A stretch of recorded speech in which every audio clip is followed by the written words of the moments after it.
اعوذ باللہ من الشیطان الرجیم بسم اللہ الرحمن الرحیم الحق من ربک فلا تکن من الممترین سورہ آل عمران آیت نمبر 60۔ کسی شک میں مت پڑ جانا۔ الحق من ربک، حق وہی ہے جو تمہارے رب کی طرف سے آیا ہے، یعنی حضرت عیسیٰ علیہ السلام، حضرت مریم علیہ السلام کے بارے میں جو کچھ ہم نے بیان کیا وہ آدم علیہ السلام کی طرح صرف ہماری قدرت کاملہ ہے کہ بغیر باپ کے پیدا ہوئے تھے اور خدا نہیں تھے، اور ان کی والدہ حضرت مریم علیہ السلام عفیفہ اور پاکباز عورت تھی۔ یہ سب حق ہے، اس کے حق ہونے میں کوئی شک نہیں ہے، اور اس کے مقابلے میں یہودیوں عیسائیوں کے نظریات غلط اور باطل ہیں۔ عیسائیوں نے کہا کہ حضرت عیسیٰ علیہ السلام الہ اور معبود ہیں، جبکہ یہودیوں نے حضرت مریم علیہ السلام پر زنا کی تہمت لگا دی۔ العیاذ باللہ، اللہ ہماری حفاظت فرمائے۔ فلا تکم من الممترین، لہذا شک کرنے والوں میں شامل نہ ہو جانا، یعنی جو حق اور سچ باتیں ہم نے حضرت عیسیٰ علیہ السلام اور ان کی والدہ کے بارے میں بتائی ہیں، اس کے بارے میں کسی شک میں مبتلا نہیں ہونا چاہیے۔ واضح ہے کہ اس سے یہ لازم نہیں آتا کہ آپ صلی اللہ علیہ وسلم شک کرنے والے تھے، کیونکہ ایسی بات کبھی تو اس مخاطب کے اعتبار سے کہی جاتی ہے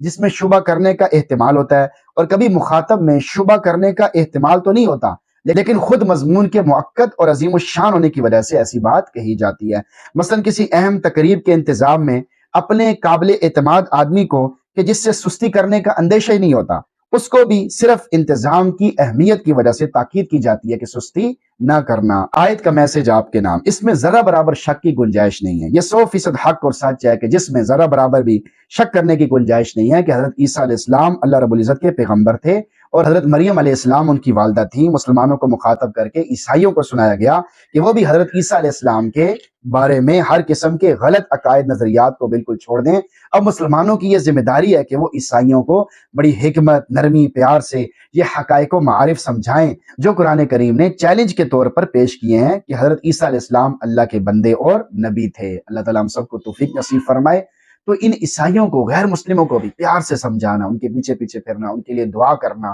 کیونکہ اگر اسی حالت میں دنیا سے چلے گئے تو ہمیشہ ہمیشہ کی جہنم ان کا ٹھکانہ بنے گی۔ اس لیے ہم کافروں کی فکر کریں، ان کو سمجھائیں، پیار محبت سے سمجھائیں، سمجھانے کی کوشش کریں، محنت کریں، کرتے رہیں، اور اللہ سے بھی مانگتے رہیں کہ یا اللہ ان کو ہدایت دے، ان کو توفیق دے، اور خود قرآن سمجھ کر پھر ان کو سمجھائیں۔ جب آپ کو نے خود قرآن کبھی سمجھا نہیں، جب آپ نے خود قرآن سمجھنے کی کبھی فکر ہی نہیں کی، آپ کو خود قرآن کے بارے میں نہیں پتا، جیسا کہ آج کل عمومی طور پہ یہی حالات ہیں کہ ہمیں خود تحقیق نہیں، تو ہم کسی اور کو کیا مطمئن کریں گے، کسی اور کو کیا سمجھائیں گے۔ اس لیے علماء کرام سے جڑیں، ان کی خدمت میں بیٹھیں، ان سے ٹائم لیں، ان سے وقت لیں، ان سے سمجھیں، ان سے سمجھنے کی کوشش کریں۔ یہ کافروں کی اور اسلام کے دشمنوں کی بہت بڑی چال ہے کہ انہوں نے ہمارے بڑوں سے ہمیں کاٹنے کی کوشش کی ہے کہ علماء کرام ایسے ہیں ویسے ہیں، کہ نوجوان نسل وہ علماء کرام سے ٹوٹ جائے، کہ عوام کا تعلق علماء کرام سے ٹوٹ جائے، پھر وہ خود بھی گمراہ ہوں گے اور کئی لوگوں کی گمراہی کا سبب بنیں گے، کہ جب خود ہی فیصلہ کریں گے، خود ہی آیات دیکھیں گے، خود ہی فیصلہ کریں گے، خود ہی احادیث کو دیکھیں گے، خود ہی پریشان ہوں گے اور لوگوں کو بھی پریشان کرنے کا سبب بنے گی، کیونکہ بنیاد ہی ٹھیک نہیں ہوگی۔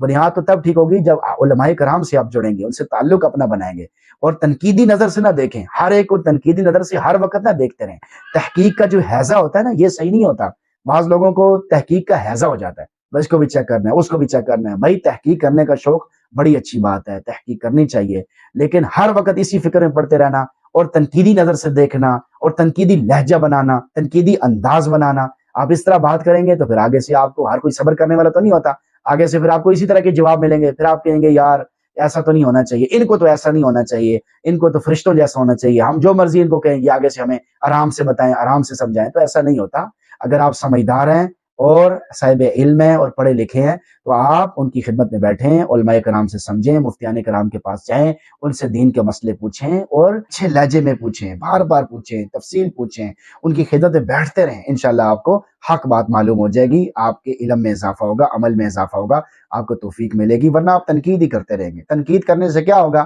آپ سے عملوں کی توفیق چھن جائے گی، آپ کو عملوں کی توفیق نہیں ملے گی۔ یہ آپ اپنی زندگی میں دیکھ لیں، جو آدمی بہت زیادہ تنقید میں لگا ہوا ہوتا ہے اس کی اپنی زندگی عمل سے خالی ہوتی ہے، سنت سے خالی ہوتی ہے، قرآن و حدیث پر عمل سے خالی ہوتی ہے۔ تو اللہ تعالیٰ ہم سب کو مان کر چلنے کی توفیق نصیب فرمائے، بڑوں کے تابع رہنے کی توفیق نصیب فرمائے، اور ہم سب کو قرآن پڑھنے، سننے، سمجھنے کی بھی توفیق نصیب فرمائے۔ آمین۔